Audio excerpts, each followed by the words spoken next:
When you load into a game that has an option to create your own character, the default character should be randomized. Or at the very least, it should be one of a few different default options.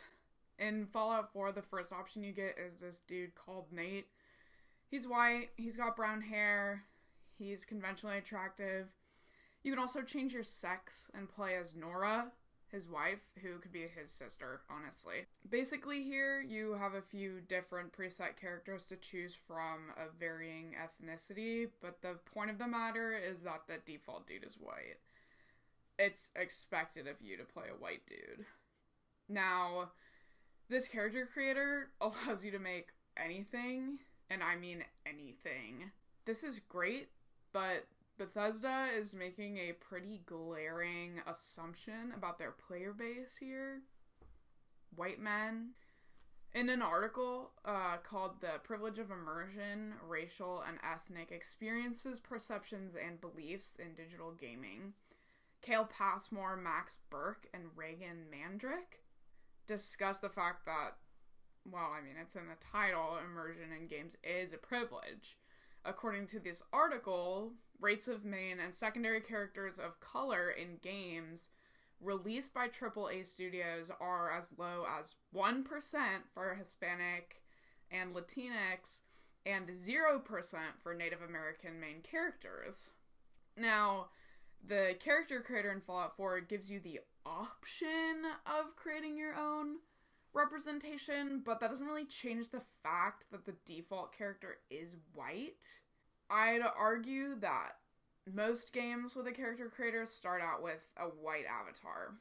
Elder Scrolls, Dark Souls, big ones with names that rhyme. If you go back to Richard Dyer's Matter of Whiteness, all this does is reinforce white men as the norm.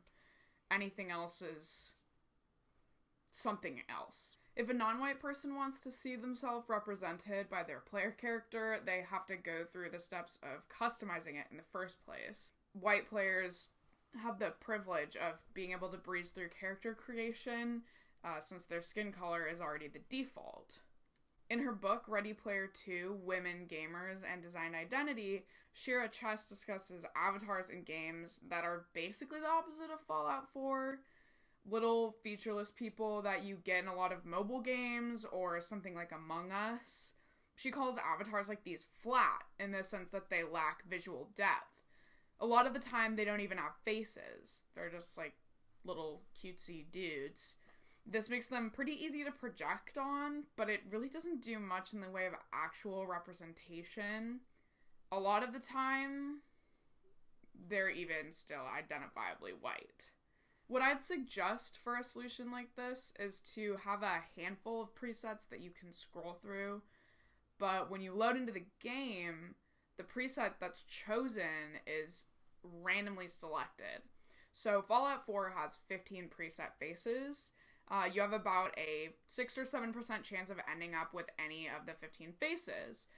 Yeah, it could still be a white face, but setting up the game like this removes the idea of white as the default. Unfortunately, Fallout 4 still has at least 5 identifiably white faces out of 15, but that's on Bethesda. Either cut down on the white faces or figure out that there's more than one face that Asian men have. Obviously, there's some issues with Fallout 4 making you choose between two sexes. For some reason, they set the family up as a heterosexual nuclear family. And I get that these games are supposed to be a mockery of 50s American culture, but there was really no need to lock players into something like this.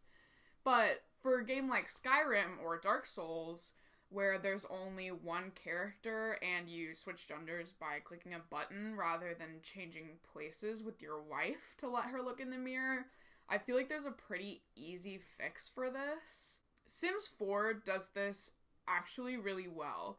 You can choose between male and female, which is basically boobs or no boobs, but you also have the option to customize your gender.